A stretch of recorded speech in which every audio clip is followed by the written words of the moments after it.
Good afternoon, everybody. It's the Mobile Home Mama here with the Barton utility room. This is going to our friends, the Lemons, up in Michigan. We're so happy to showcase this house. They've brought a lot of experience with lending to our company, helped us change things up a bit. If y'all are looking for a construction loan, hey, we got them. We can do conventional lending. We can hook you up with the right people to make that happen. We're so grateful and thankful for the Lemons.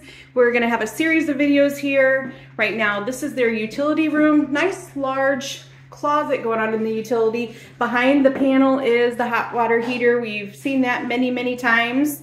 Here we've got our electrical panel, and I'm facing, actually that's gonna be the back door, which is a side entrance. Here we are in a Dutch Diamond series, so we've got our main water shutoffs throughout.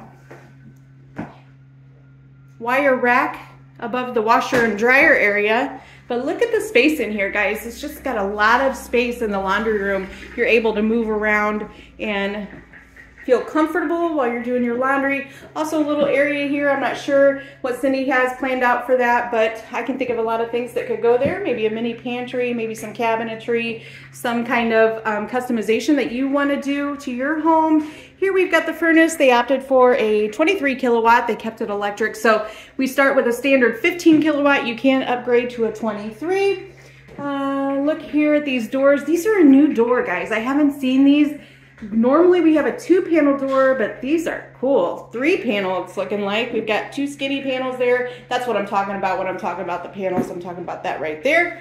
And then we've got a larger panel at the top. Very modern. Sweet. I like it. Trim around the doorways. We don't talk about that a whole lot. Maybe I should talk about it more. The standard trim is a flat trim, but if you're looking to have your home be a little more upscale, which this looks great, we've got the trim, molded trim going around the door. And then check this out. We did do drywall in this home, so we've got finished ceiling joints. Wow, what a difference that makes. If you do not opt for the finished ceiling joints, you would have trim up there. So base trim at the bottom, gypsum color on the walls. Remember, we do color the walls if you want us to. The Lemons have opted for a gypsum color on the wall. Thunder on the floor. What a great color palette. When you guys see my kitchen video, wow, she did it good. We'll see you guys in just a few minutes here.